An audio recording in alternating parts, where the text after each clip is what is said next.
Brad, there's been a lot of confusion about what has been happening with Lindsay Thomas the past fortnight, particularly last weekend in the lead up to what was going to be his 100th game. Out of the team again today. Can you just please tell us exactly what has been happening there? No, I don't think there's been any confusion, Damien, and I know you've been ringing Michael Quinlan trying to find out, but... It's my job to find out. Yeah, well, just take me at face value, mate. He was withdrawn last week with general soreness. He's unavailable this week. We're working through some on-field challenges that he's got to be coached through. We're coaching him through those things, but there's not a spot inside for him this week, so I'm not sure what needs further explanation there. Oh, well, you referred to personal issues during the week. Excuse me, Damien. I didn't say anything about personal issues. What are the issues then? What are the issues you referred to? There are on-field coaching issues that we're working through with him. I'm not prepared to detail those things publicly.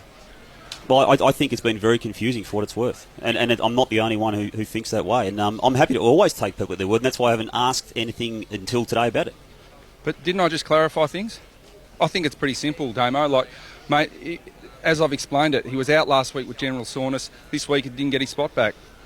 What's the confusion? Well, I'm happy to take you at that word because that's why we make these questions. I asked Michael Quinlan, didn't mention it during the week at all on the back of that conversation with Michael Quinlan. Asking you now, and you've told us what the case was. But there has been confusion, Brad, all the week. Well, as I said, mate, I've answered the questions. I think it's pretty clear. But, you know, you've clarified things now, so I'm sure your listeners know exactly the situation. Yep. Thanks, guys. Cheers, Scotty. The tweets pile through. We love him. Ben Murphy. Bloke went out on the train with his tranny listening to the rub at full volume in the middle of the train. Ben Mitchell. Spud just started to question to Hodgie about Buddy as a former defender and ex-coach. Wobble, wobble. Brandon, you're a wobbler, Spud. AJ wants to know, Juicy Juice 43, any update on the lawsuit against Haircut? Of course, the Haircut being Daryl Timms, which was a very ugly situation last week with... We've patched it up. Oh, have you? Finally patched it up over a peace pipe on Wednesday. Yep, we just we've agreed to disagree and we've moved on, clean slate, and we'll just see how we go from now. Oh, well, I'm pleased to hear that. Yeah.